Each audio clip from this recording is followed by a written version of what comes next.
Welcome everyone. Welcome to the fifth monthly call of the UK MTB Trail Alliance, our new umbrella organisation of UK trail associations and former trail groups and bike parks. This month we have Chris Mock from YT, who will introduce YT's Your Trail programme and the sorts of projects they hope to support in the future. And I think then after that is Chris is keen to widen the discussion onto how brands can and should support trails, which hopefully will be interesting. If you could all use the little hands up icon at the bottom of your screen, so I know you want to speak, that would be great, and I'll call people in turn when we get to the discussion part. And then when we finish our discussion about how brands can help, I'll open things up so you can ask us questions of each other and of me about what we're doing centrally to build the UK MTB Trail Alliance. Could I ask that you all leave your video on during the call, just so it looks good on video when we're talking to each other and everyone can see each other. And also, if you get a chance, please change your display name to include the organisation you represent. So, for example, you can see mine is Robin Grant, UK MTB Trail Alliance. And then also, if I didn't say this before, when asking a question, just remember to say who you are and which group you're from, so everyone knows who whichever is when we're talking. And having said that, I'll hand over to Chris. Thank you very much. Yeah, so as Robin said, I'm Chris from YT. I feel very honoured to come and talk to you guys and slightly like an imposter. I'm not a trail builder. I'm not part of any trail building organisation. I am just a bike industry chump. I started with YT about 4 years ago when we first came to the UK. We existed in the UK before, but we didn't really have any presence. Our after sale was pretty poor. There was no real understanding of the UK scene. So we set up with the fairly broad goal of trying to improve all of that. My role is predominantly within customer service, warranty. I do a few sustainability projects. In the summer, I head out with the demo fleet. But we're a really small team and there's a lot of scope for taking things in directions that we're passionate about. As mentioned, I'm not a trail builder. I love getting out in the woods, but actually building new trails isn't what gets me excited. What gets me excited is community. So a healthy, supportive mountain biking community. When I travel to areas and see that really excites me. And then seeing mountain biking and cycling generally being integrated into the wider community, that really, really excites me. What I've noticed is that areas that have strong, vibrant trail building groups generally tick both of those boxes. So you have a strong riding community normally because trail building groups have grown out of that community. It's people caring for the riding that they have, sharing that love, and it just sort of spirals. And in terms of sort of mountain biking being integrated into the wider community, as you're well aware, most of the groups on here aren't actually about building trails. If they were, you'd just be in the woods doing it. It's more about having trails recognised and riding generally recognised and integrated into the wider community. So I wanted to start something within YT that supported the mountain biking community locally. And for me, supporting trail building groups is the best way of achieving that. So what do we do? It's pretty early stages, which is why I feel quite so honoured to talk here when we've done relatively little. Our first campaign that we introduced, so we run demo rides out of our headquarters in Surrey Hills here. Initially, those rides were free. We introduced a £15 fee for that. We don't keep any of that money. So every quarter, everything that is raised from that is donated to a small volunteer-led trail building group. It's not a huge amount each quarter. We're talking £1,500, £2,000, but to a small volunteer-led organisation, that can be a real boost. We look to support a specific tangible project that is going to support the riding community in that area. So I'm not looking to kind of sponsor an area. I don't want YT logos on every trail in the country. I'm also not looking just to sort of sign a check and move on. As I've said over and over again, it's community that gets me excited. So I want to engage with those communities, see how can those funds be most used? What can we do on top of those funds? How can those funds be targeted to benefit the riding community in that area?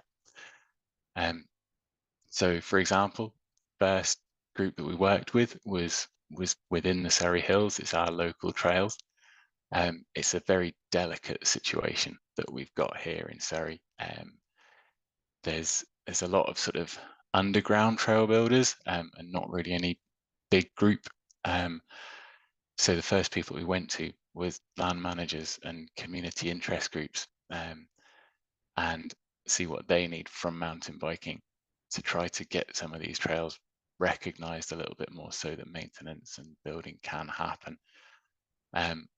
We found out that there's sort of some of these underground builders were kind of recognized by land managers, and they sort of, the builders that kind of understood the situation, but they didn't want to outright support those builders because they were completely unqualified and so forth.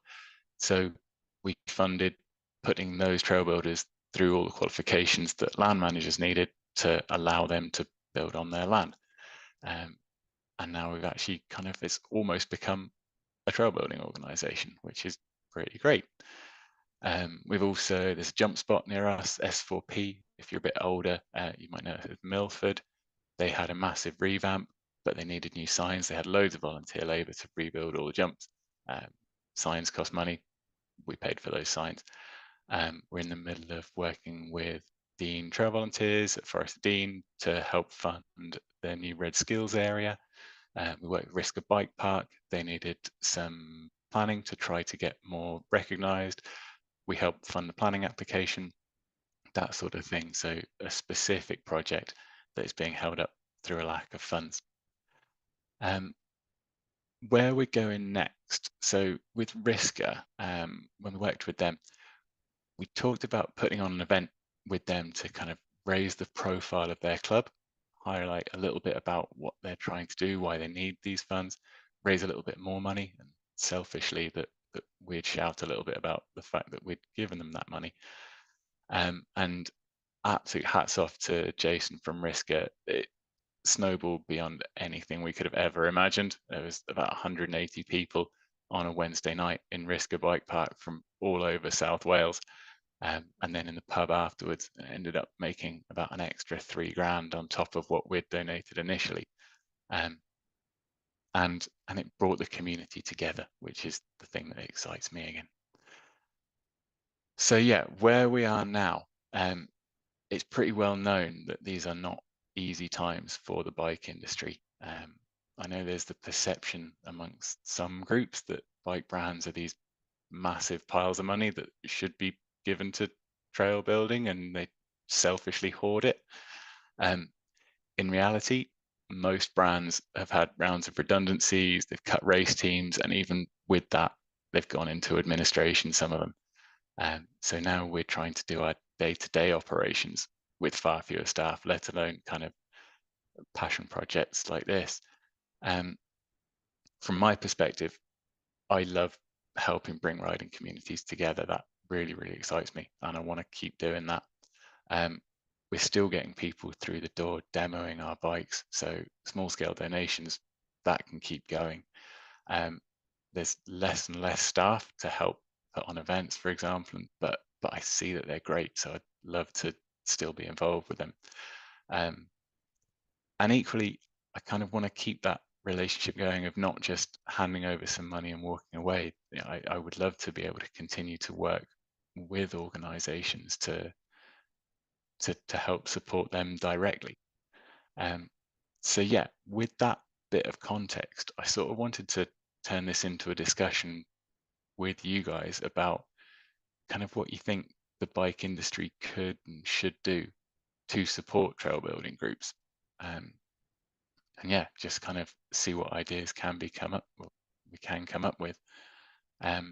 Yeah, if I can just say, if you've got kind of specific projects that you want to pitch, drop me an email, give me a ring, rather than do it here, rather than so it just doesn't turn into half an hour of people pitching things. Because I think we could get a really good discussion going here and some good ideas coming out of it. So yeah, thank you for the time, Robin.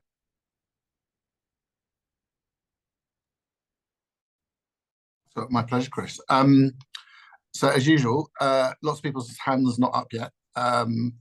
please have a think about what you want to say. Put your hand up if you've got something to contribute. But meanwhile, I will ask a question. I mean, you talked about 1,500 to £2,000, Chris. I mean, what's the thinking of that figure? You know, why isn't it 500 quid at one end? Why isn't it £3,000? You know, why isn't it £3,000 at the other end? It's purely so this money comes from people pay £15 to demo our bikes.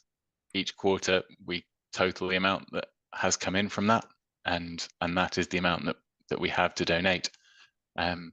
There's certain times where we sort of top that up a little bit from our own funds, but yeah, generally that's where the money comes from. So that's why the amounts are that. That's the amount of demos that we get through the door in a typical quarter. Okay, but I suppose, you know, why not 3 micro grants of 500 quid rather than one of 1,500? It's certainly an option. I think also from my perspective, the amount of time that we have to support people, 4 is about manageable. If we're then also looking to work with 16 groups, the amount of involvement can be less and less.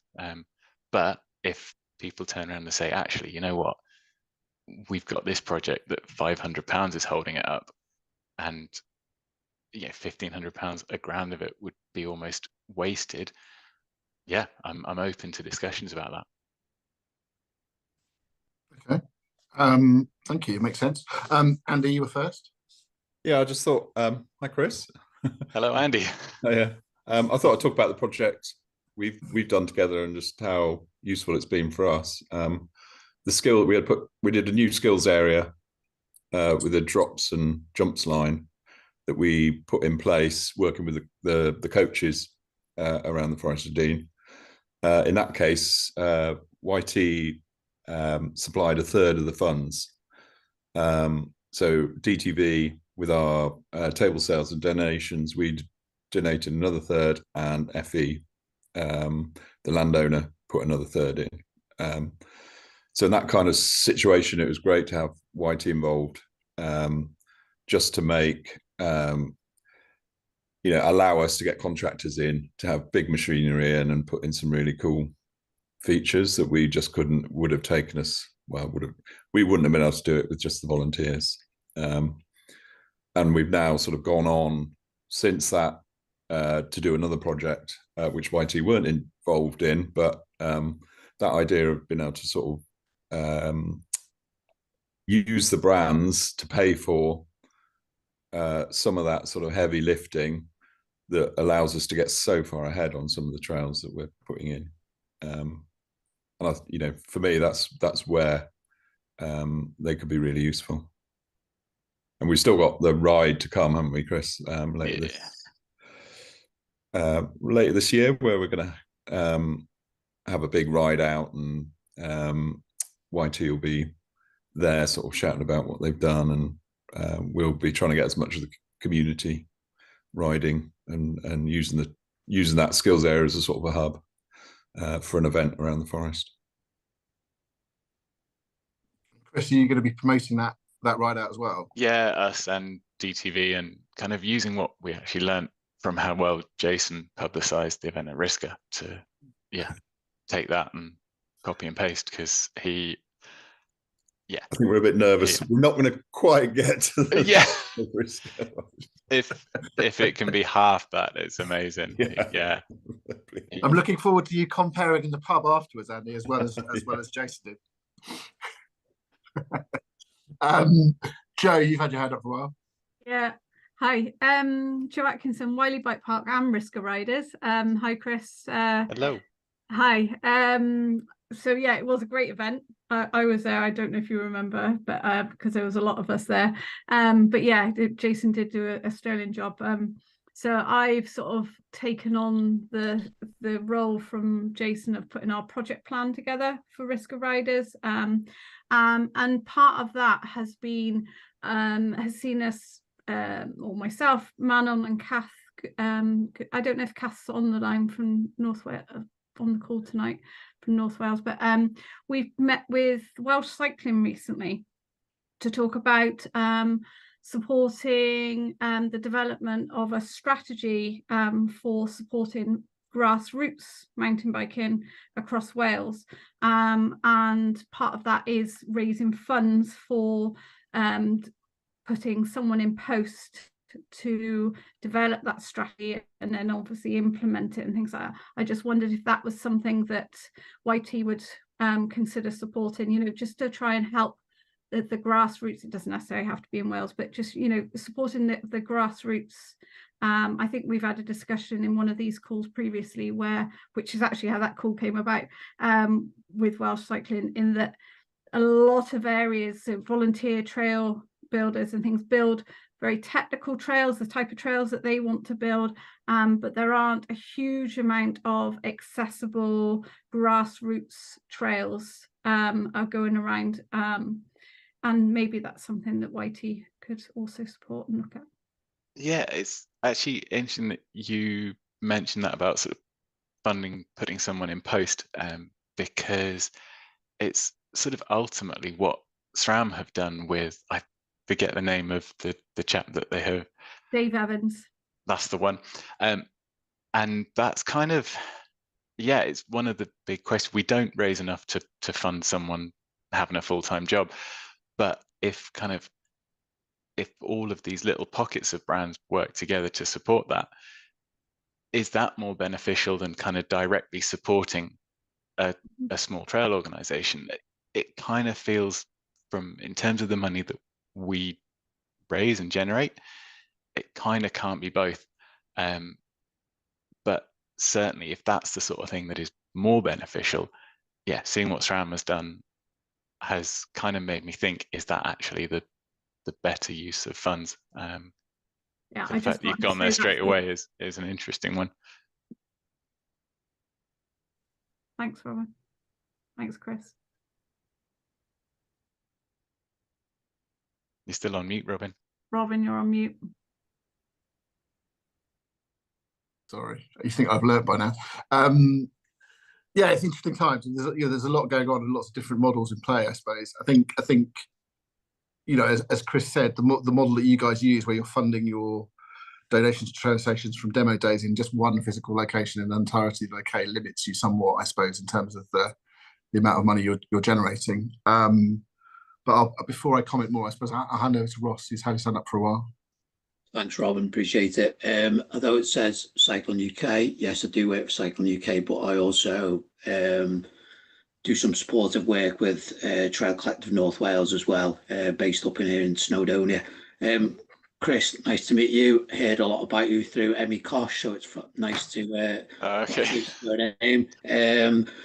A couple of questions from me, and these aren't sort of probing, finger pointing questions, just interested, that's all. So you sort of spoke about application process, contacting yourself directly, but what's the selection process? Do you have a formalized selection process? And also, just as a follow-up, if I may, again, just out of interest, what do YT get out of it? So YT get out of it, loosely, it's a marketing opportunity. If we're shown to support organizations, support grassroots trail building, that looks good for us. Also, if we're in an area supporting riding in that area, then that kind of, I don't know, hopefully makes the riders in that area see us more positively and hopefully buy our bikes, is loosely what we get out of it. I completely forgot your first question. I'm really sorry. That's all right. Selection criteria. Yeah.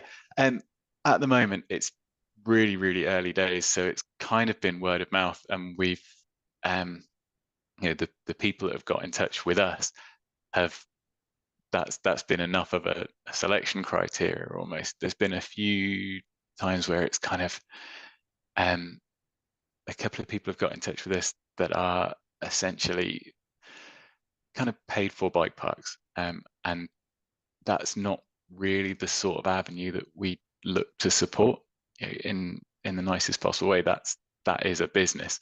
The people that we want to support are volunteer groups, primarily because of the amount of funding that we can generate, you know, to a bike park. That's the amount of funds we have, doesn't really cover staff budget even, you know.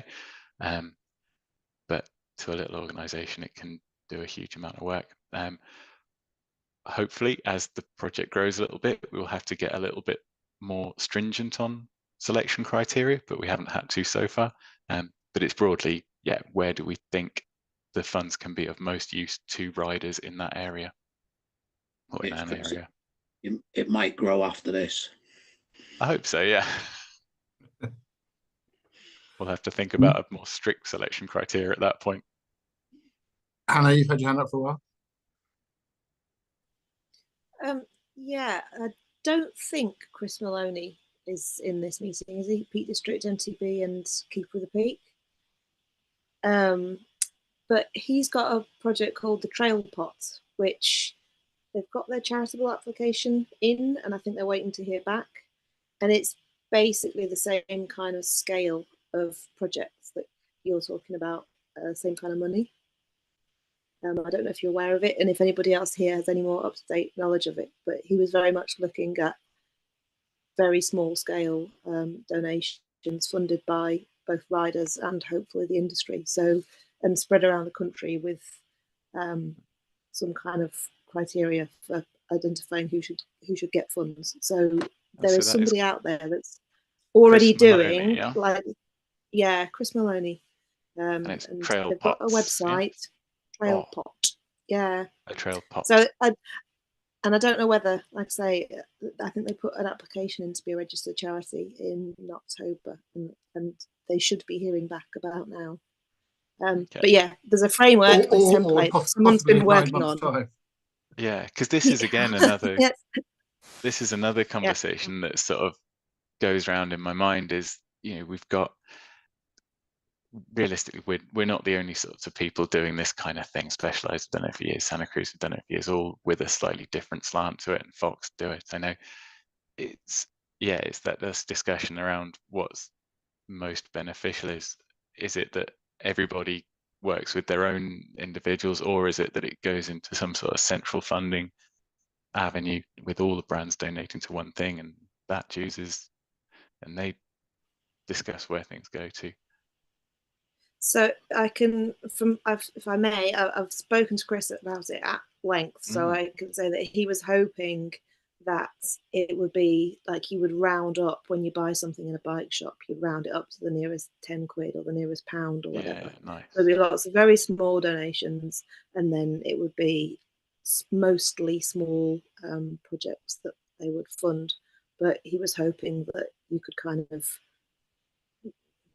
remove a certain amount of admin and repetition by having lots of different people do the same thing across the country, and then kind of redistribute it. And he'd initially seen it as being something that riders would do through bike shops, but it was something he was hoping that the industry might get behind in these exactly the kind of sums of money that you're talking about, rather than it being big flagship stuff that you put your name on.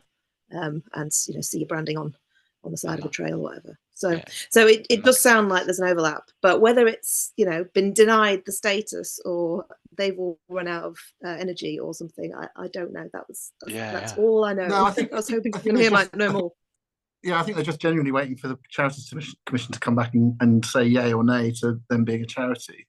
But I think although the sort of, in the ideal world, when our government is functioning properly, it might only take 3 months. And I've heard cases where it takes over a year. And that's even when they're not pushing back and saying, no, you need to change your charitable articles if we're not happy with them. So we'll see, I suppose we'll have to see how long that takes. But yeah, I think they're full steam ahead as far as they're concerned. It's just waiting for the Charities Commission. Just go on, sorry. I was just going to say, Hannah, have you got contact details for Chris? Because it definitely is useful. The only thing I can find about him online is an article on Singletrack. Yeah, I can pass you details, Chris. Yeah, that'd be amazing. But just on that sort of industry funding model of point of sale, what I think is important for us to also realise is that there's something called the Bicycle Association, right, which is effectively an industry lobbying body, which is funded by the bike industry. So that's obviously wider than the mountain bike industry, but it's most of the brands that we know and love. And you know, that fund, the industry collaborates together to fund that organisation. The way they do that is through an agreed proportion of sales at point of sale in retailers. So it's not topping up to the nearest pound. It's actually literally a fractional percentage of every transaction goes to the bicycle association, depending on the scale of, you know, the bike firm in question.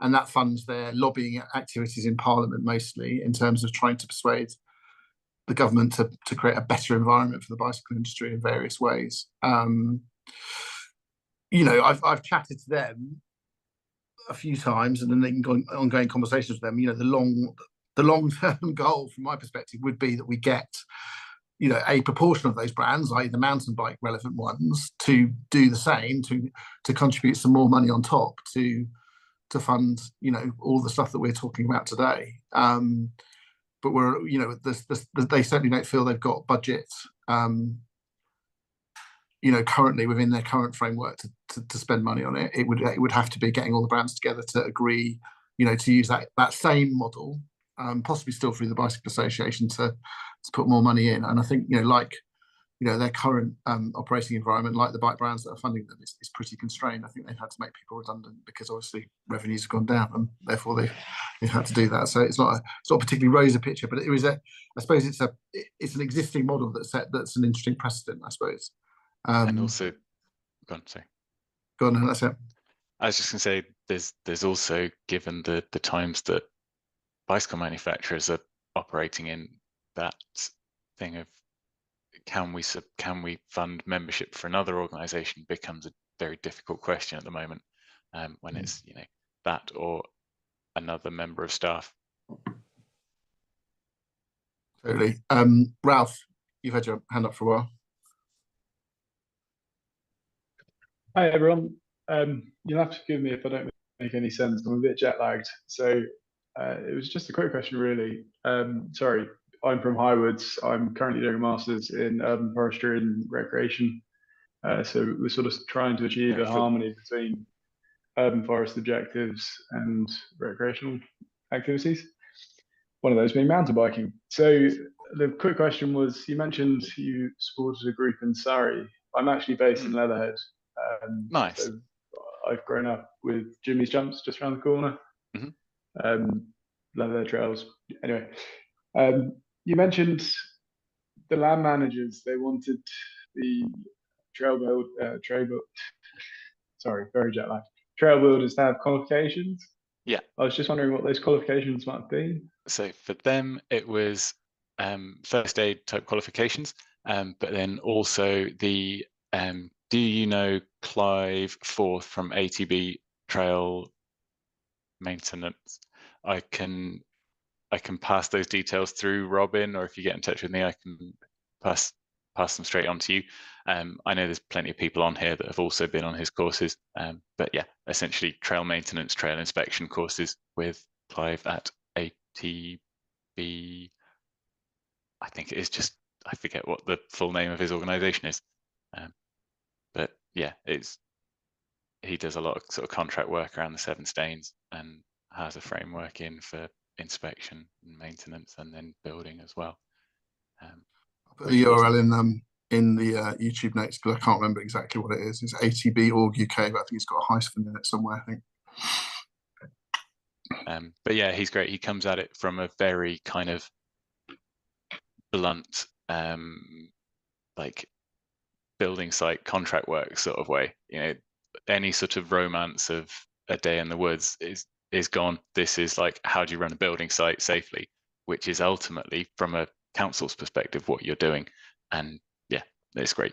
Yeah, cool. Oh, fantastic. Yeah, thanks. That'd be a real good contact there, so thank you. Yeah.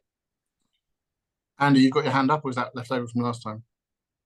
Yeah, no, it's got just another thought was, and I suppose it was sort of going back to the points about having that sort of central fund, is with, you know, we suffer a bit in the Forest Dean from quite a lot of negative press about mountain bikers scaring walkers and the trail, you know, lots of trails getting built there. A lot of them not being built great, or not in the best places. Is there any scope for, and this is probably not directed directly at you, Chris, but in brands in general, and maybe with that kind of funding model, you know, running campaigns to try and sort of promote, you know, either, you know, the volunteering aspect, so getting more and more. So that's probably an easier ask, is to target riders with the idea that they should try and volunteer for one of our organisations, or not, or further afield, it's the stuff that we can't get to because it's really hard for us to talk to non-mountain bikers. So it's getting good positive stories out about mountain biking, just so that when we do come to raising funds or doing donations or things like that, it's a lot easier. You're not getting kickback from dog walkers and the like.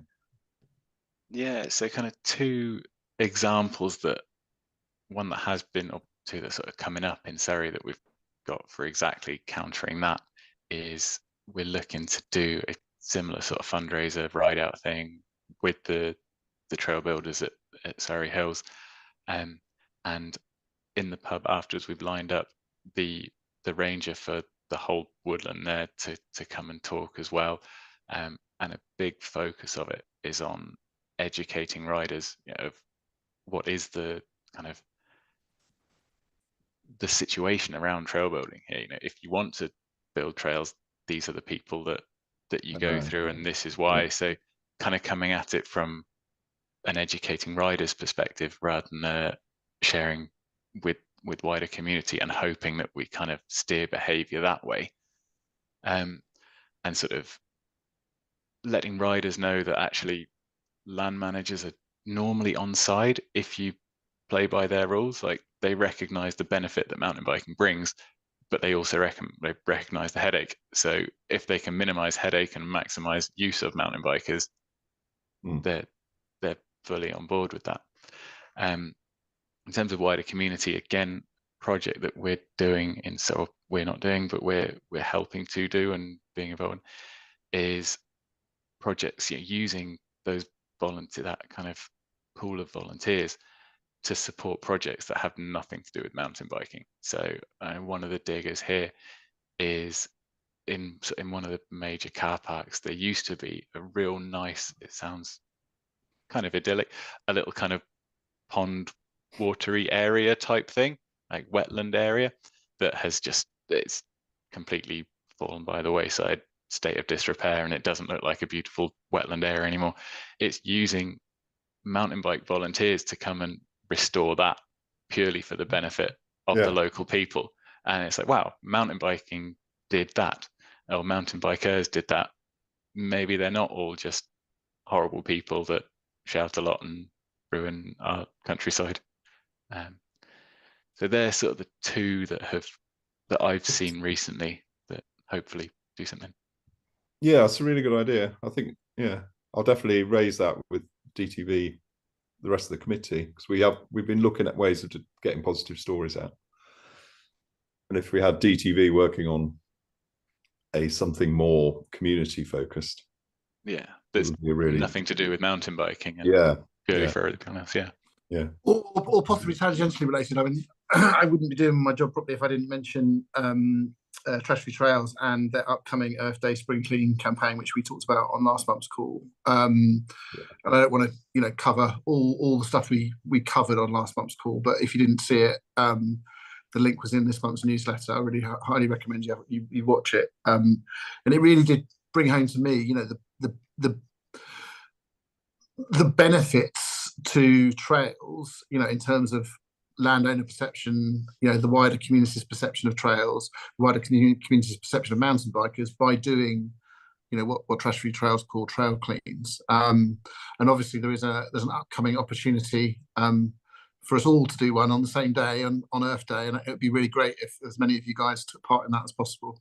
I know some of you are already planning to, but again, the details of how to take part are in February's newsletter that I sent out. but if you can't find that for whatever reason, just drop me a line after this call. But I think, you know, yes, I'd like you all to do it on an Earth Day, but I also would suggest that it's a, you know, it's a really useful regular thing to do, either as a separate, you know, trail clean activity. And it doesn't have to be about training, you know, necessarily about cleaning your trails. It could be about, you know, cleaning a car park that's plagued by litter, and therefore, you know, the wider community that sees the benefit of that. Or it could be about combining it, you know, on a regular basis with your regular dig day, so you're sort of doing both at once. And again, on if you look at the video from last month's call, Ali from Trash-Free Trails Cambu really, you know, talks quite eloquently about how effective that is and how that works. So yeah, I'll just say that. And then Joe's had a hand up for a while. That's okay. I was just going to give an example of how we've done that. So we have quite a lot of issues with walkers, because a lot of wild trails inadvertently either cross footpaths or even go down footpaths, old footpaths.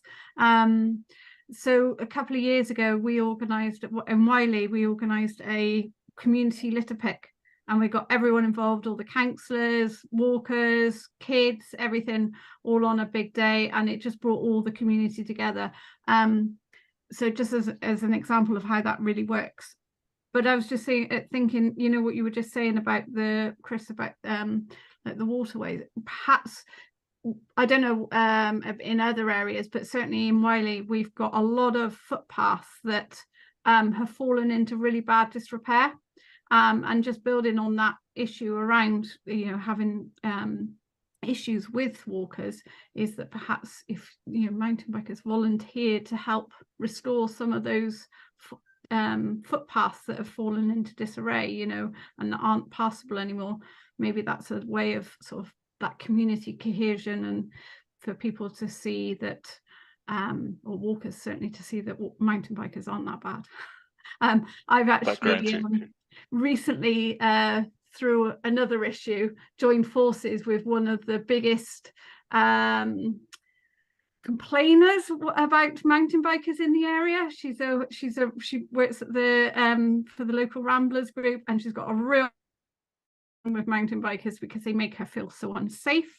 But I've been working really closely with her on another issue, and so much so now that she even mentions mountain biking in a comment, in a post and things like that. She'll advocate, you know, that we have to have keep the paths open for cyclists as well as walkers, and it's just a massive turnaround, just working together on a shared issue. Cool. Yeah. Matt, did you have your hand up, or was I just imagining things?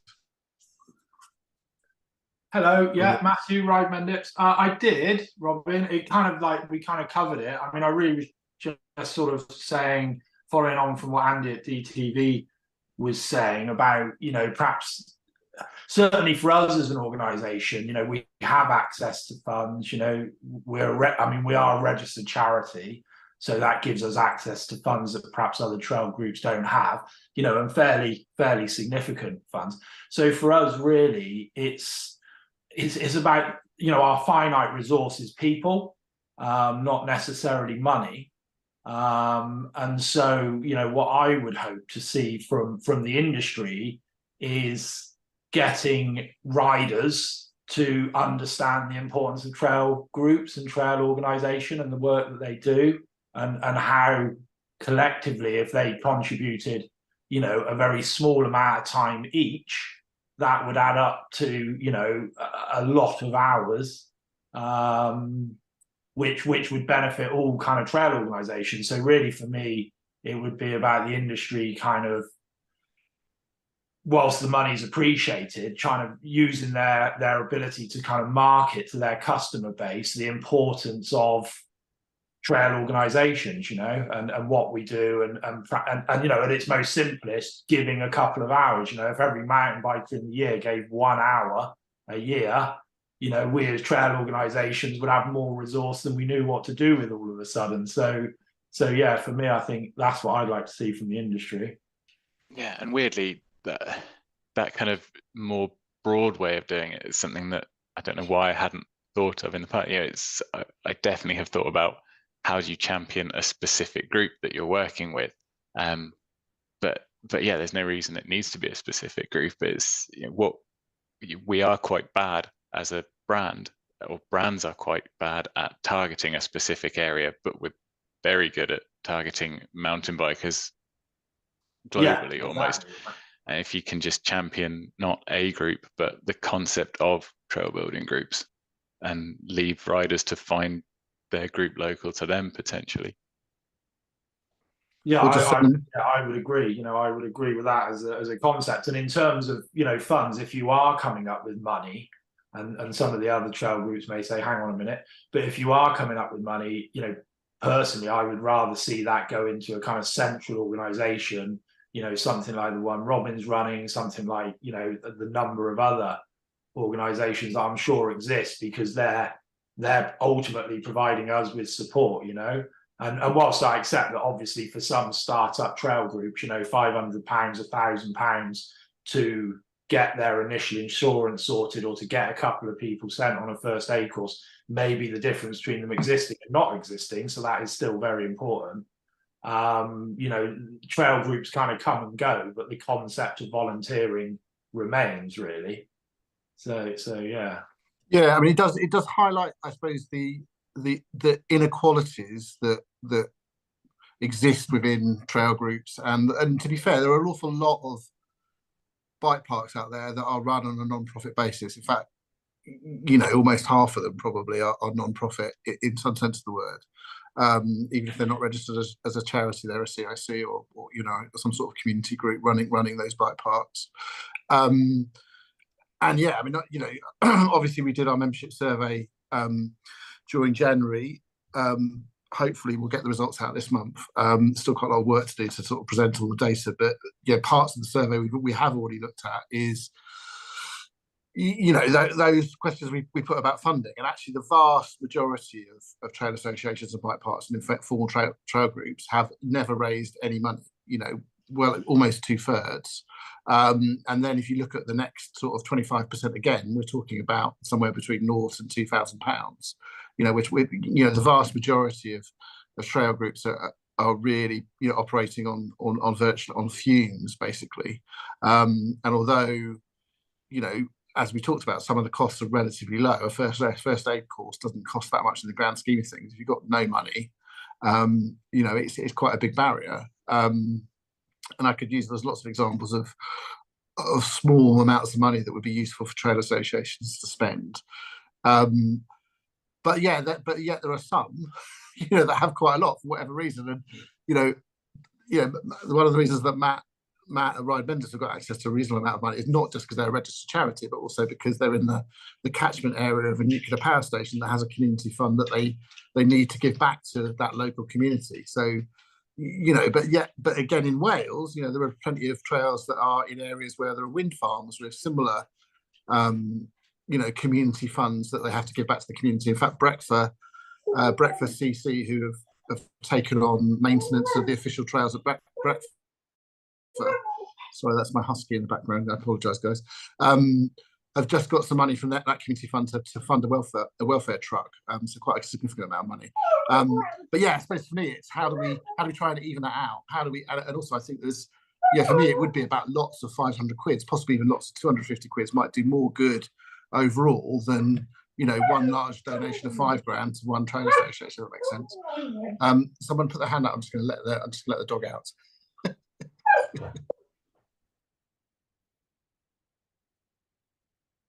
I was just going to reinforce what Matthew said, and you know, a central fund just to support, like the UK Trail Alliance, to provide professional support to all trail groups is a really good idea. I certainly wouldn't argue against it, but you wouldn't expect me to. I was going to write it down, but since you needed someone to speak, I thought I'd say it. But well, Rick, you've got your hand up before I keep talking. Thanks. Yeah, we're one of those organisations that runs on fumes, probably less than £100 a year. But we do suffer with the council not really supporting our trails. And things like, if we could bring in a contractor to cut the grass, that would make a massive difference to us, absolutely massive. And I just wondered if that might be something you would consider. Absolutely. I'd need to know more about the situation, but certainly, yeah, give me a ring, drop me an email, and we can discuss the situation. Okay. But it's certainly the sort of thing that, if it has a benefit to riders, then yeah, it's something we would consider. Brilliant. Thanks. I'll be in touch. No dramas. Anyone else got any thoughts to add to the conversation while you're thinking of stuff? I mean, I think you know, going back to what we've already talked about. One thing that I and others have been thinking about in various contexts. So some of us were at a conference called Reframing MTB last weekend. We had some conversations about brands and how they could support trail associations there. And I think, one of the things for me that came out of that is, and also the thinking I did beforehand, is the sort of some of the stuff that's been mentioned on this call already, is how do we change mountain biking culture so that people feel they need to give back to their trails in some way. And by that I don't mean, reinforcing that sort of that sort of fairly exclusive and small part of the culture, which is sort of no dig, no ride, which I think is sort of alienating and is all about literally physically digging, possibly illegally, and more about actually encouraging, people to give back to their trails in lots of different ways, partially from giving their time, but not necessarily on dig days. Perhaps it's about doing a marketing campaign for them, or perhaps it's about, offering your services because you're a lawyer and they need some legal assistance. It's about offering whatever skills you might have in life back to the trails. And then also potentially encouraging people to donate, money out of their own pocket as individuals to either, national bodies or to local trail associations. I don't know if anyone's got anything to say about that. Hannah's got a hand up, so I'll hand over to Hannah. Yeah, I was at the same event, but in a different workshop. So I was in the media and storytelling workshop, and we were talking about the same sorts of things. And I would just say that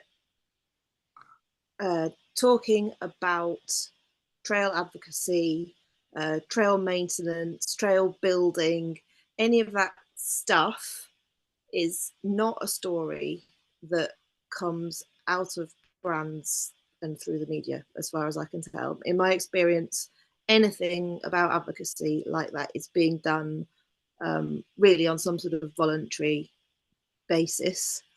There have been things like the specialised fund. There's been sort of branded funds, if you know what I mean, but they're like a specific project rather than a generalised, hey, this is what's happening out there in the world kind of story. And those are just not coming out from brands. So, and they're not coming out from like British Cycling or any kind of other body in a way that is then sort of marketed and given that, the big cinema release or whatever that it needs to happen to get a message, a PR message out there so much. So I can see Kieran's just put his hand up, and Cycling UK is obviously doing advocacy work, but not on the building side of it. So yeah, it's something that we talked about in that workshop as being something that brands could kind of centre more, that you give credit to the trails when you do a sponsored video. You kind of put the trails more in the centre rather than putting your pro rider in the centre, and that doing some of that advocacy work is what you expect your pro riders to do, rather than you expect your retired pro riders to do. So for those that weren't at the meeting, that was the media and storytelling end of the discussion that happened at that event.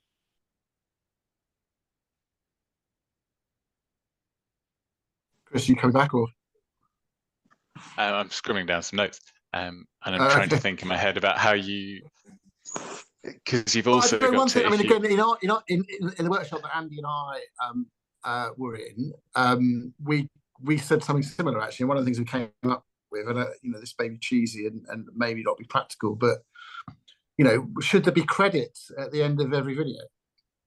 And those credit the local trail association and give a link to that, you know, flash up a URL of where people go donate to those trails. And if they're filmed in an area where perhaps you need to be more circumspect about advertising where the trails are and who built the trails, perhaps you then, you know, in those circumstances, you advertise the national one. You know, do you require all of your sponsored riders to do, you know, one Earth Day spring clean a year and one dig day a year and film it and include it as part, you know, and that's part of the contract of being an influencer for your brand. You know, there are lots of different ways that the brands could sort of encourage, you know, our overall mountain biking culture to change without spending any more money than they're currently spending. It might, you know, change the nature and therefore the effectiveness of their marketing. That's an unknown quantity, but it doesn't seem to me that, you know, for example, those ideas would be necessarily bad or detrimental to the brands. They might be quite positive for the brands if they seem to be supporting trails. And the big question marks that I put on the notes that I just made after your comment, Hannah, is how do you inspire, and this isn't a question directed at you, it's a general question to be thought about. How do you inspire in a video, like a short video where it's a branded video? Obviously, the bike is going to be the focus of that video because it's a video that exists to sell a bike ultimately. But how do you put a focus on trail building and inspire people that watch it to not just go and dig a trail in their local woods, which makes the situation worse normally, but to seek out their local trail building organization, all in the scope of a 2.5 minute video that's got the bike as the main focus. So at the moment we have riders just opening their can of whatever drink they're sponsored by and drinking it. You know, they managed to fit that 2-second shot in. Instead of having that shot, you have them picking up a piece of trash from the trail, or you have them clearing a drain and then riding the thing. Like, if you can sell energy drinks and goggles and whatever else, you just do it in exactly the same way. But it's just that you have to take the time to do the good stuff instead of the sales stuff. But then it's, again, do we want people just clearing drains in trails where they have no knowledge of the landowner who is allowed to be digging there, who isn't, type thing?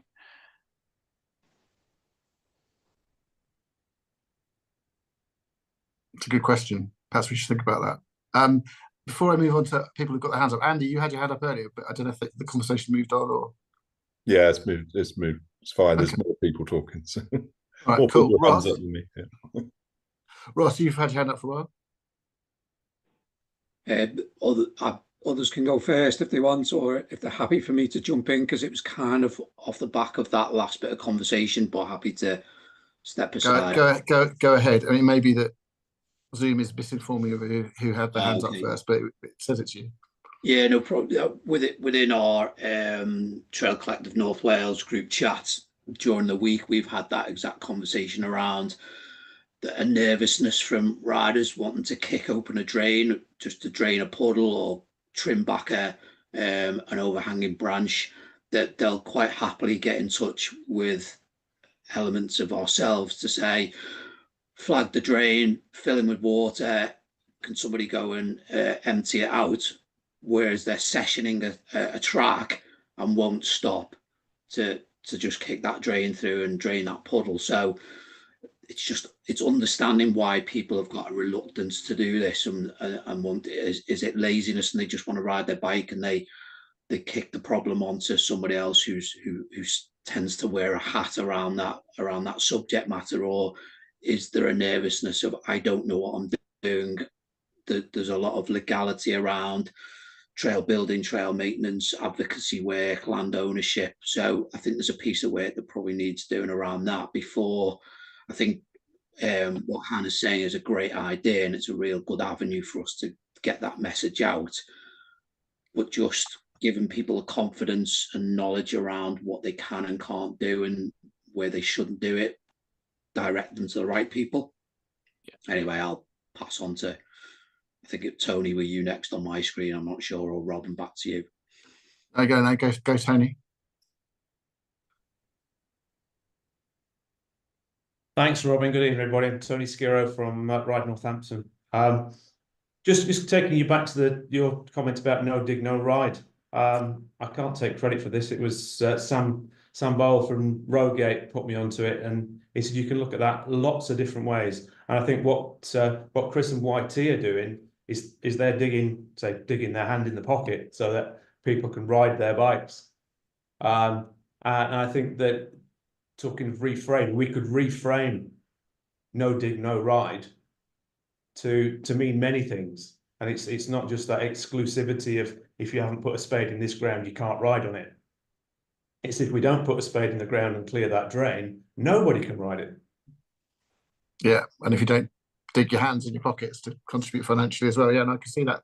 That's an interesting perspective. I hadn't thought of that. It's really good. Yeah, so yeah, so I can't take credit for that. That was all Sam, but he's got lots of wisdom like that, actually. Kieran, you've had your hand up for a while. Yeah, so I suppose on the no dig, no ride point, it's almost more of put something back in. But just on the points about the advocacy and all that stuff, it was really interesting back in the Imber days, going over to the States and meeting quite a few of their groups. And what was very evident was that a lot of their trail associations were actually quite keen on, maybe it's a comment on the culture in the States about the philanthropy versus charity versus, where people see the role of government. But what you saw over there was actually those trail groups and trail associations very, very much taking on a wider advocacy picture within their local community. So actually they weren't just, although they were building these mountain bike trails, they actually ended up doing advocacy on wider issues, whether nowadays we call it active travel, or whether it was, opportunities for youth engagement and all those things. And it was really interesting to see the way that they took a wider and greater ownership and involvement of both the local trails, but also the local cycling community. And they were trying to build a genuine cycling community and make cycling better for everyone, not just building their own trails. I just thought it was a really interesting reflection on the societal differences that we have in the States versus the UK, and maybe how that fits in with the trade as well. So cool. Yeah, I mean, the scene in the States seems to be so different to here, or to me, perhaps, I'm not saying it is, but it just seems very alien. It's a very different environment. Imber is so old and so mature and so successful, and seemingly each state has its own version of Imber, and then each set of trails has its own mini version of Imber. As you say, doing a lot more than just sort of trail maintenance. It's. I don't know. I should try and find out more. Perhaps we all should try and find out more about it. We all see it in the UK already, though, don't we? The number of cars that you'll find parking on the main road and then riding in 200 yards to avoid paying a couple of quid for parking on trails that have been funded out of public money on Forestry Commission land, but people want to dip out of paying even a couple of quid towards the parking. You just think, come on, there's a certain selfishness there, which is reflective again of society. So, Tony. Oh, go on. Sorry, go, Chris. I was just going to say that initial point that I made really early on about where you've got really vibrant trail building communities, you see that spreading to riders as well, is generally when you have that trail building community, people understand that it takes a lot of work and then park in places that they need to pay for and normally have season passes for it, is what I've seen. Whereas, when it's less recognized, that's when people just park on a verge because it's just trails that have always been there. There's nothing, without an organization, there's no work being done in people's eyes, maybe. Yeah. Tony?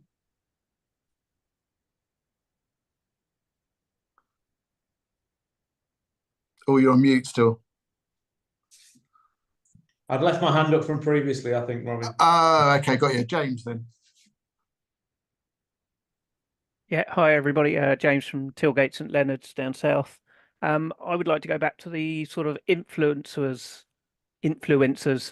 role for companies.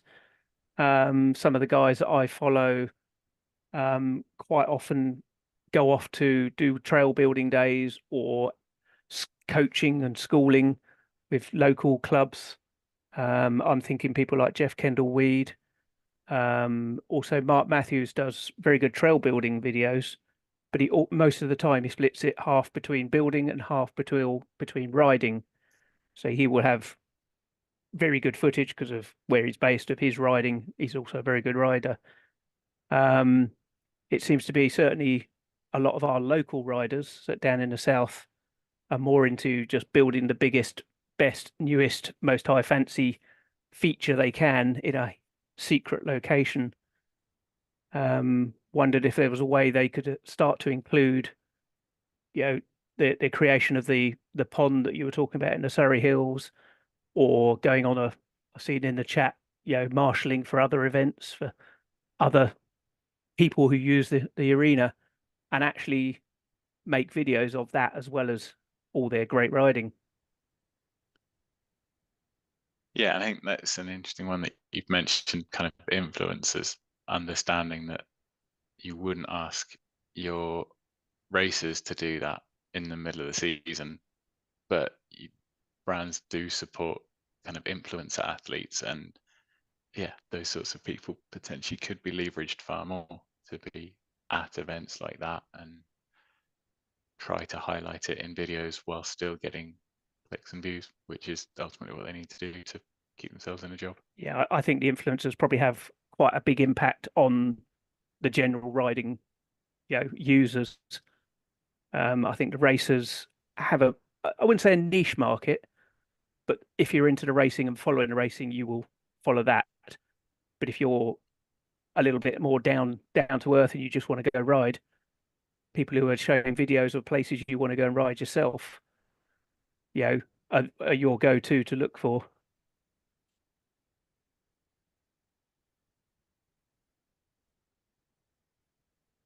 One thing we haven't talked about is point of sale. So, is there anything that brands can do point of sale? I mean, I know I'm on a 9, as is Jamie actually, on a 90s appreciation mountain bike group on Facebook, and someone posted, if you remember those as old as me and Jamie will remember that sort of the dog that was the logo for the whatever the British Mountain Bike Federation was called before it was called the British Mountain Bike Federation. I think it was just called, was it BM? I can't remember what it was called. But anyway, they had a rule, a trail etiquette leaflet that had clearly been put on bar ends of bikes when they were sold, to try and educate people about how they should behave as mountain bikers. And I'm just wondering, you could argue over the efficacy of that sort of approach, but there is definitely stuff that the brands could also be doing, at point of sale. Every bike has some reflectors on it that get taken off. Perhaps they also could have a leaflet or a sticker or some sort of thing that tries to achieve some of the things we were talking about today. Yeah, there's a chap, I completely forgot his name, that was at the Reframing Mountain Biking, not the one that's just gone, but the one before, and he'd developed it's almost like a mountain biker's 10 commandments thing that he was trying to get rolled out on anywhere that it could be. I think that was Sam Bowell actually from B1KE at Rogate. I think it was called, Rogate. Was it called Happy Biking or something? Or that sounds familiar. I think Tony remembers, but is on mute. He was Ride Happy Trails. There's an Instagram group he put an Instagram page he put together with those commandments on there. Is he still pushing it? Is it still kind of active? I've not seen anything posted for a while from that account. No. Yeah, I'm not sure he's actively doing anything about it. I don't think he stopped wanting it to happen, but I think he ran out of time to sort of keep pushing it. Perhaps. Certainly last time I chatted to him about it, but that was a while ago. Anyone else? I was hoping there'd be more brands here this evening, other than poor Chris, who we seem to be picking on. I think we should remember that Chris is. I'm happy to be the whipping boy for everything YT and industry in general. There is not a decision at YT that is made that doesn't involve me.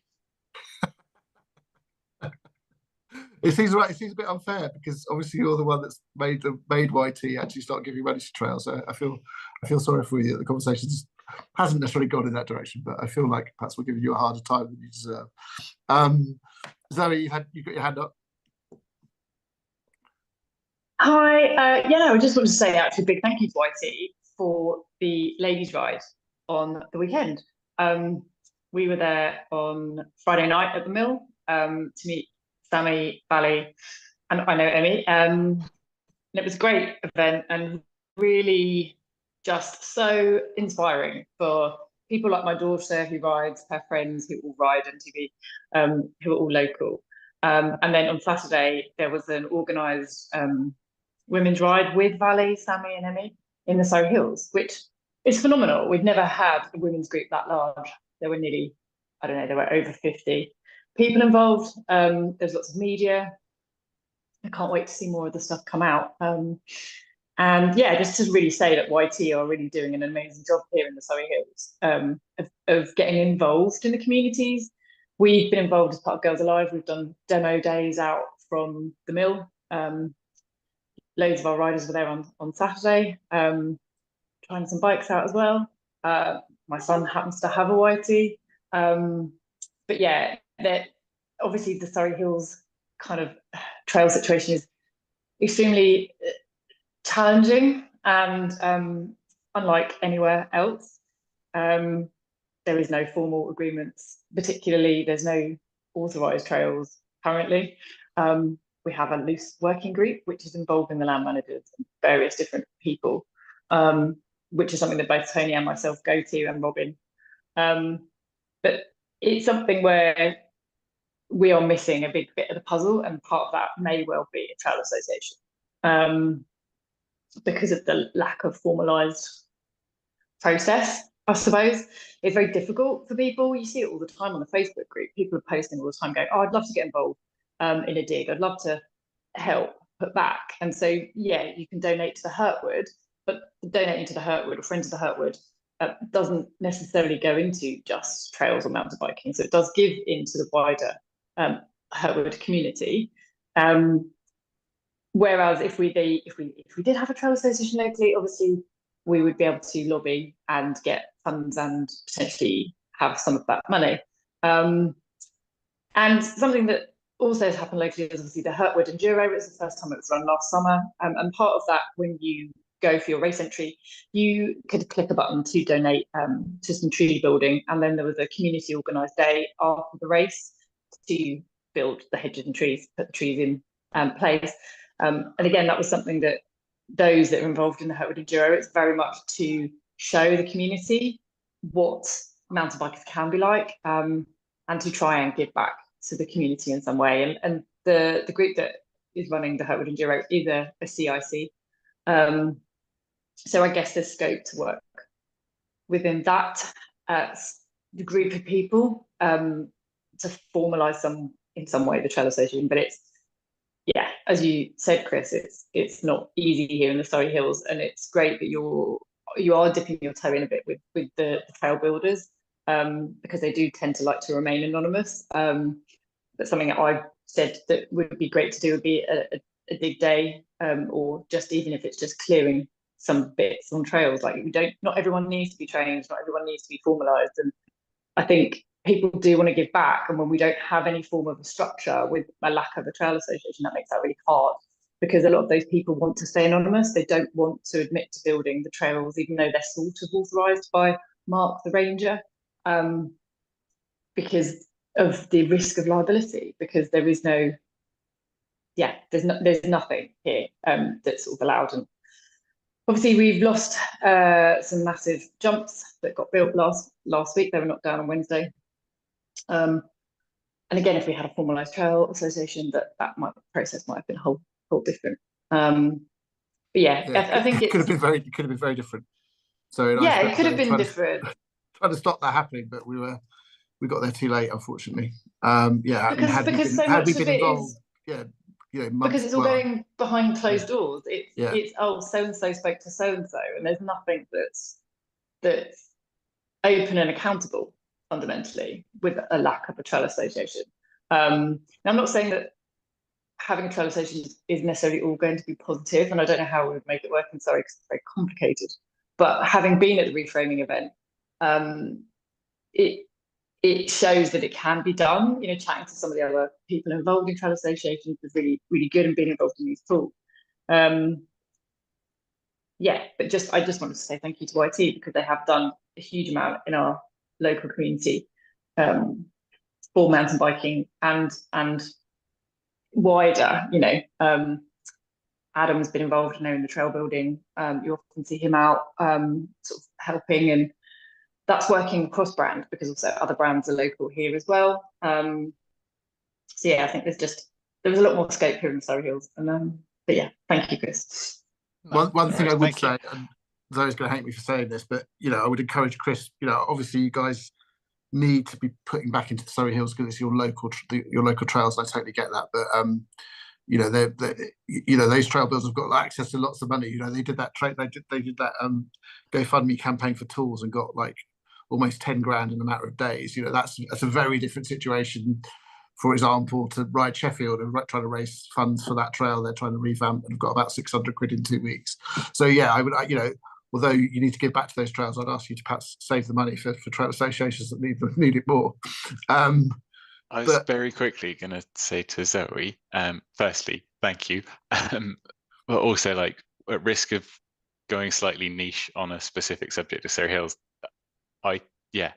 the guys that do dig, they're kind of a lot more perhaps formalized than people realize and are crying out for volunteers. Let's not talk about it here because it will alienate most people on the call. But we can share emails or something and have a call at some point, because I think in coordinating what you guys are doing, what Hurtwood are doing, what Chris and Dave and stuff are doing, I think there's a lot more official stuff than other groups realize, perhaps, and it could all be worked together quite nicely. Perhaps we should have a call this week, you mean Zoe. James, you've had your hands up for a while. Yes, I thought I'd break cover following your previous comment about brands, Robin. So I'm from Bone Bike Trails with Mike's also on the call. I'm from Traffic Trails and I also work at Madison as a brand manager. So it's been quite an interesting topic. Obviously in many ways, it's also really good to see there's so many ideas for kind of all the different levels and avenues this can take, because it isn't obviously a one-trick pony to just resolve. It's given a lot to think about in that respect from kind of the brand side, and we know ourselves we're going through kind of a transition at the moment with our trail network and how we're going to deal with that. And kind of we sit in a unique but obviously similar situation to many, being very small scale and not having funding at our core, but we've managed in different ways so far, and we're going to radicalize probably how we're going to move forward. And so we're always listening out for other people, but ourselves investigating, and it's how we can create those relationships. And we for instance, we're talking about the local community and how we can influence them in a positive way, but also kind of allow them to come to us. We've found that being in the user groups with the local parish councils, other user groups, over the years, they've changed their perceptions of us, especially, as we said, with Traffic Trails. But that was a stroke of luck being on Country File, because suddenly everyone recognised me locally for that. But they were then actually happy to, and they've actually championed us locally and wanted to actually get involved with our trail cleans and see us not as a hindrance, but to the point of the locals actually think every time we go out to do a dig, we're there to actually fix everything else but the trails, because they see more of us than the land manager. So you can have a positive influence by physically just being present, whereby other parties quite often, as you said, in different ways hide in the shadows. We know many land managers or landowners actually aren't really physically present where they are. So it's those opportunities to have those conversations. And like I said, with Bike 1K, the campaign he started the other year, that fell within it, instead of actually just stopping and saying hello to everyone, and not trying to win them over, but actually just being polite and being friendly, and they can judge you how they want. Like the Be Nice Say Hi campaign, I think Yeah. is amazing. Yeah. On a brief aside, did Mike from Woburn contact me about some funding? Because I remember emailing him back and hearing nothing. If it's still needed, get in touch again and we'll start a fresh conversation. Yeah, you can count on that, Chris. Thanks very much. No worries. Yeah, I thought I'd had someone from Woburn get in touch, and I emailed back and just heard nothing back. But didn't you have a demo day at our place? Not so long back. Yeah. Yeah, we were told about it on the day. I'd have liked to have. I mean, this is something that may be useful in this conversation. Sorry to hijack Ralph. He's had his hand up for a while.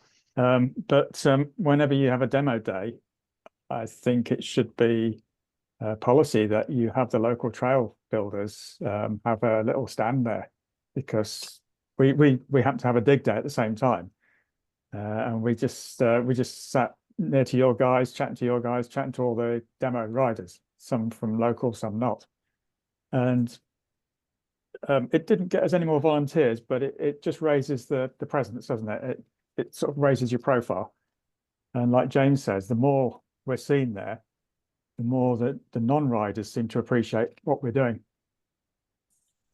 That has been added to the notes. And yeah, we've sort of thought in the past about, I hadn't thought about actually getting the organisations there, but certainly sort of highlighting the people that are maintaining those trails and have kind of a donation pot for them there.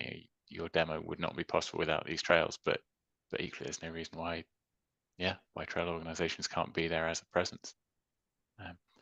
Albeit a really interesting point though, to widen out beyond YT though. There are lots of brands that do demo days all over the country. That's and that shouldn't be too hard an ask to ask them what you've just asked for, I don't think. No. That being said, we're probably not the only brand new. A couple of years back we'd have a demo weekend every other weekend. This summer I think we're doing 4, just because that is the nature of the industry at the moment. Those sorts of things are being scaled back, so it's potentially not the same benefit it would have given a couple of years ago, but definitely something that is, I know it has been scribbled down. Ralph? Hey, yeah, sorry, I just wanted to ask Zoe what the Mark the Ranger, have you got his contact details? Just curiosity. If you'll get his contact details off the Friends of the Hurtwood website, his mobile numbers on there as well. I'm about to say. And I'm also quite invested in the Surrey trail scene as well. If I could jump in on that meeting, Robin, that you mentioned, it'd be really great. Yeah, drop me a mail after this call so I don't forget. But I will do if you do that, yeah. Jez, you've had your hand up for a while. Hi, Jez from Singletraction. I just thought it's been a really good call. I say I have been in touch with Chris, definitely, in the past, and actually turned down any finance from yourself because I said at the time we didn't need it. And it is quite interesting because I have got 2 small projects on the go at the moment, which are local communities wanting to build pub tracks. And we've been round, given them all the advice they need to kickstart the thing for them. But I am not, at the moment, I don't want to give them the opportunity to get a bit of money, if you will, because I want them to go away and find it themselves to show commitment to actually building something. Because I think what they want to do is fantastic and it's great, and it's local and all that, and it's for kids and getting people in on the ground. But I still think the community has to buy in to start with as well, because if they don't put the groundwork in, then it never happens. So and this has happened for the last 10 years, so I probably get 1 or 2 community, probably a community every 2 months wanting some advice. We go away and give them some advice, and of that, only so far recently, over the last 2 or 3 years, 2 have got actually built. So I do think there's it's great that fund's there, and it's nice to know that you can drop on when you need it. But a lot of people need to go out and do a bit more work first, and even a little bit. Right, you were mentioning Ride Sheffield with cooking on gas. I'm a member of the Ride Sheffield team as well. They really, to me, rely too much on trying to get funding, crowdfunding type thing, and don't go chasing enough funding from British Cycling or whoever, or Viola or things like that, where they could get a bit more money in a bit of a lump to do stuff. But I do agree that I think the industry does need to just do a little bit more to promote the wider trail community, because you get so many people who write past you saying thanks very much, doing a great job, must come and help sometime, and you never see them. That's me. Yeah. Chris, you gonna come back on that, or are you? No, I'm sort of taking on absorbing. It sort of feels, it does seem like the majority of people more useful, more beneficial than money is promoting the work of trail organizations in whatever way that can be. And I'm a big fan of kind of going in and running events that promote them, but perhaps we could be doing something more kind of broad brush, and then letting people find those organizations local to them. Yeah, or obviously once the UK MTB Trail Alliance exists from the mountain biking public's perspective, we can be signposting them. Has anyone else got anything else to add to the conversation? We are an hour and 20 minutes in. So I suppose I'm going to say a little bit.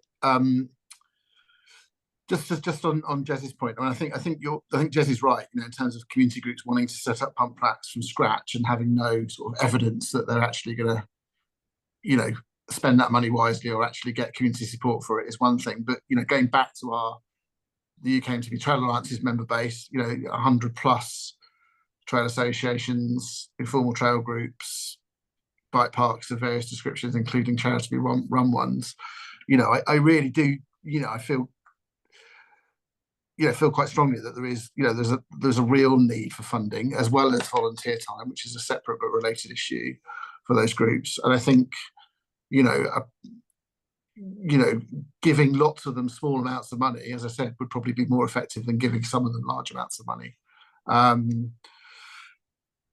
we get to that point is a different question. One thing we will be trying to do as the UK MTB Trail Alliance is when we do launch publicly, which hopefully is only a month or two away, is as part of that launching a crowdfunding campaign, both initially to raise funds so we can run our organisation, but then what's likely is if over a certain amount of funds raised, we will try and turn that into a UK trail fund, for want of a better description. That we can then, if there is the funds there, which is a big if, we can start distributing funds, on that basis, probably in a micro targeted way to different groups.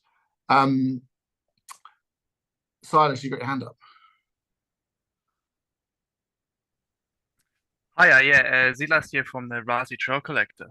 We're currently facing sort of, the forestry has asked us to provide proof of training for trail building maintenance, etc. And I was just wondering if I could throw into the group as to what the best way to go about that is. Right at the top of the chat, there's a couple of people have put in some links to Clive at ATB and also Bob Campbell that can deliver those courses. Silas, seeing as you're on a remote island off the coast of Scotland, also you probably should look at something called DIRT, with a double T at the end, which is a training scheme run by Developing Mountain Biking in Scotland, which is actually probably more appropriate for you guys because it's cheaper. I did see that, yeah. And also, they run courses in Scotland, although probably not anywhere near you. But yeah, it's definitely cheaper, and obviously, you know, Forestry Land Scotland are working with groups that have been trained using that qualification. So hopefully they might be more likely to recognise it. We are, you know, just as an aside, on the sort of training qualifications route, you know, we're in a situation where we have sort of two training providers that are well recognised. You know, there's the ATB guys, and you know, with Campbell Coaching offering that training, as well as Clive himself offering that training, all based on the same syllabus. And then there's DIRT on the other hand, which has been developed at a European level with a lot of input from dim bins. But unfortunately, neither of those two qualifications are universally recognised by all of the different landowners across the UK. You know, even within Forestry England, you know, some areas you will recognise one of those qualifications, and the rest of Forestry England doesn't recognise them. So we've got a lot of work, collective work to do to try and, you know, move that side of things forward, which is a separate conversation. Anyone else want to jump in? Jason's got his hand up. I was just going to very quickly go back to Silas on that point of like qualifications not necessarily being recognised universally. Speak to land managers, see what qualifications they want you to go through to, you know, to meet their needs. You know, put it back to them as like, okay, you say that you need qualifications for us to do this, and what qualifications are you after? That's a very good point. Yeah, you could highlight some of those ones that have been mentioned here, and that sort of thing. Is this the sort of thing that you're after? But ultimately, if it's them that's stopping you because you don't have qualities, it's them that kind of have to dictate what qualities they want you to have, surely. Yeah. Obviously, it would be very annoying if you went to the trouble and spending the money on those qualifications, and then they say, well, actually, I'm sorry, we don't recognize those. Yeah. So, yeah, that's a very good point. Thank you. Jess? We at SingletrAction and taking over as the lead trail on days at Dolby now. So SingletrAction do it at Stainburn, where we just run all the digs and everything, because there are no Forestry Commission people there. But Forestry England have now asked us to take over running the trail dig days at Dolby as well, which we used to do. And it's come back to us because they just haven't got the staff to do it themselves now. But as part of that, they've said, oh, well, we want you to be trained. So, you know, first aid, etc., and trail inspections and things like that. But they are paying for that training. So we've got three of us, we've all been through first aid training. We've got another sort of outdoor first aid training course in June, and I'm pushing them to put us all on the trail inspectors course. So there's a maintenance course, because they're asking us to run it, so therefore they're paying. So go back to them and say, yeah, we're quite happy to do it. What do you want us to do? You know, book us on. And try and get them to pay for it rather than you to pay for it. Then you can use your funds to do things like maintaining the trails themselves. Because as such, they have a responsibility to make sure their volunteers are, you know, capable of doing the job, because you volunteers for them. And they're signing up to that because you're a trail association. Yeah, I mean, the situations are slightly different in different places. Knowing a bit of what the ask that Silas is making of his landowner, it might be slightly different in his context, but it's certainly worth asking. You know, as a general rule, every time the landowner asks you for some qualification, say, cool, yeah, put me on the course, please. I totally agree with that. And in a lot of cases, it is very effective. Certainly on the courses that they offer, you know, to a lot of their staff, like first aid, that's a pretty common occurrence, that they will just book that on and cover the cost of that. The sort of the more specialist trail building ones, you know, it still does happen. Matt, I mean, they did send you Forestry England did send you on a training course, right, for trail building and trail inspection? No, we paid for that. Oh, okay. But they did recently pay, Forestry England recently paid for us to go on first aid training, which was ourselves and two other local trail associations, after we sort of pressured them and said, well, you know, you require us to have this, so why don't you set up a day? Bearing in mind, as you say, they already put their staff through, and then you know, we had sort of 10 people from 3 different groups all get their first aid qualification on that day. So yeah, certainly, you know, whenever a land manager asks you to do something, the first thing you want to do is as Robin suggested, say, yeah, that's fine. You know, are you going to pay for it? And then you're to and froing that. Some things they'll pay for and some things they won't, but everything they pay for leaves you money to do, you know, the things that you know, that they don't want to pay for. So yeah. I mean, we as well, it's like you scratch my back, I'll scratch your back. So at Stainburn, for instance, I do the trail inspections, which I sort of am qualified to do because I've worked in the industry for long enough, but I haven't got an official forestry qualification or one that they accept. But I'm always sending them pictures of hanging trees that need to come down. So I do that so they don't have to. So they get a benefit from that as well, because they're not having to go, you know, for an hour and a half drive out there to look at those trails and then an hour and a half drive back. So I save them that, because once a month I'm doing that for them. And I'm telling them when features in the trails are no longer fit for purpose and things like that. So they feel obliged more to provide more back to us as well. I think that helps. If you can be as helpful as you can be for them, and doing the litter picks and reporting, you know, fly tipping and antisocial behaviour and all that sort of stuff, really makes a difference, because they feel they're getting something back, or something for nothing as well.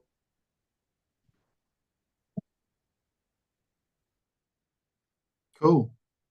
Okay. Well, look, we are now an hour and a half in, so I'm gonna say thank you so much to Chris for taking the time to talk to us today, and also for what you've done at YT and what you've got YT to do for us, which is great. Thank you so much. As you guys know from the newsletter, we're in the midst of beta testing our new knowledge sharing platform, which is called the Trail Hub, named by the people who volunteered to test it, which is great, and it's going really well. But if any of you want to get involved with the testing of that platform over the next couple of weeks, please just drop me an email after this call. As an incentive to do so, in preparation for this call and the subject matter we covered, I have prepared a guide to funding for trail associations that looks at all the industry options. So as Chris mentioned, there are some other brands that are also active in the space. Not enough, but there are a few, including Fox, who have got their current funding round applications closed on the 30th of March. And they've got potentially, large amounts of money at play, but also, looking at all the more traditional grant funding routes in terms of people like Sport England or Sport Wales or Sport Scotland, and all the sort of wind farms and various other options like that. So if that's something you're interested in taking a look at ahead of the public launch of the Trail Hub, please shout and I will add you to the beta tester list and you can have a play around on it.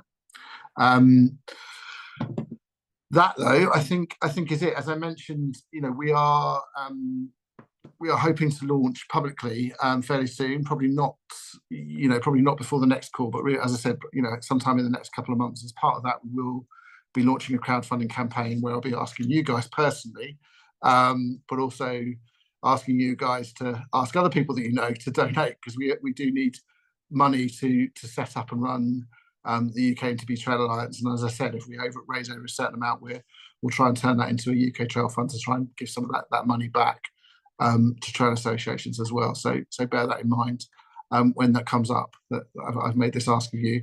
And also, again, going back to Trash-Free Trails, those of you sort of umming and ahhing about doing that, I'd really encourage you to contact Trash-Free Trails, because they will really make it really easy for you to try and do that Earth Day Spring Clean, which is coming up sometime in April. I think it's sort of mid to late April. Joe, you wanted to say something? Yeah, I just want to say a big thank you to you for all the help you've given Wyllie Bike Park recently. So just very quickly, some of you will be aware that we're under threat of not being able to have access to our trails for 5 to 7 years because of a potential coal extraction project. And Robin has been fantastic in supporting me in particular with getting raising awareness, get me in contact with Hannah and MBR to get articles written, attending local events to find out a bit more, sending me information, and also sharing the petition. And thank you to everyone who's signed the petition. I just wanted to say a big thank you. You've been a huge support. Cool, thank you, Jo. That's I've got tears in my eyes almost. But thank you so much. Well, look, on that really positive note, thank you so much everyone for coming tonight, and see you all next month. Thanks, guys.